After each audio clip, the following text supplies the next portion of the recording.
पाकिस्तान को सबक सिखाने में भारत के बहादुर जवानों को और भारत की सेना को 22 मिनट भी नहीं लगे। पाकिस्तान की आतंकी कैंपों को तहस नहस कर दिया।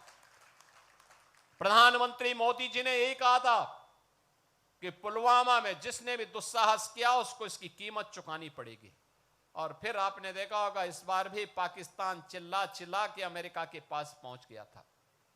भारत एक मोर्चे पर कई देशों से लड़ रहा था, कहीं तुर्की के द्वारा, कहीं चीन के द्वारा और कहीं दुनिया के अन्य देशों के द्वारा भी उसे सहायता दी जा रही थी।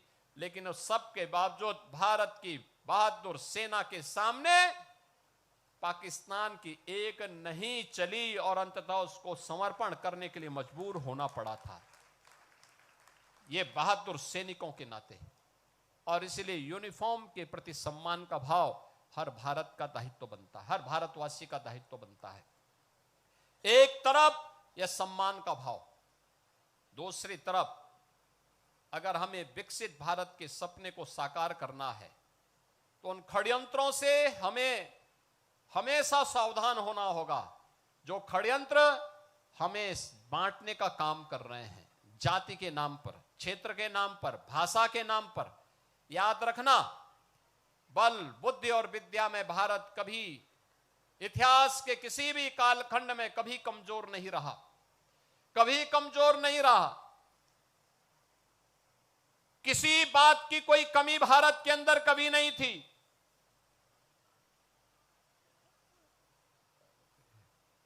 लेकिन जो लोग विकसित भारत नहीं चाहते, जो लोग समर्थ भारत नहीं चाहते,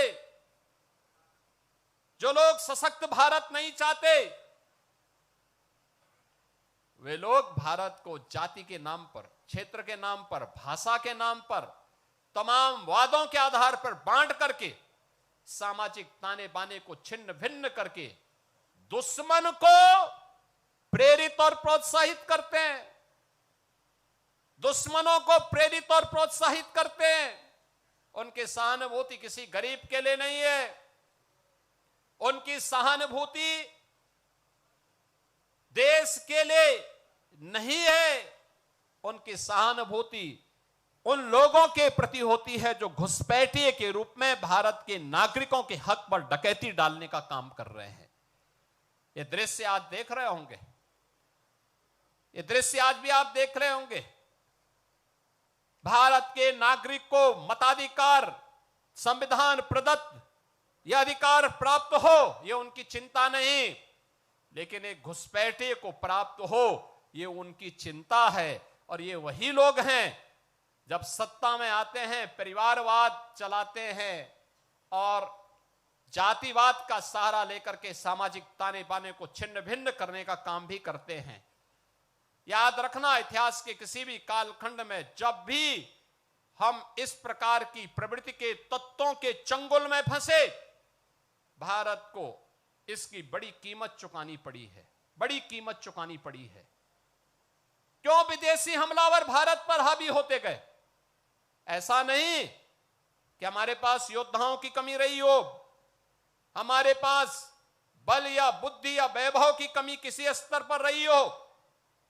भारत गुलाम हुआ इसलिए क्योंकि एक ऐसी उस समय कुछ ऐसी ताकतें थी जो बांट रही थी, जैसे आज कुछ राजनीतिक दल फिर बांटने का काम कर रहे हैं। ये विभाजन हमारी कमजोरी का कारण था।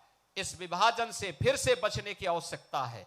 एक भारत श्रेष्ठ भारत के रूप में हमें एक समर्थ और सशक्त भारत के लिए, एक आत्मनिर्भर और विकसित भारत की संकल्पना को साकार करने के लिए आगे बढ़ना होगा, एकजुट होना होगा।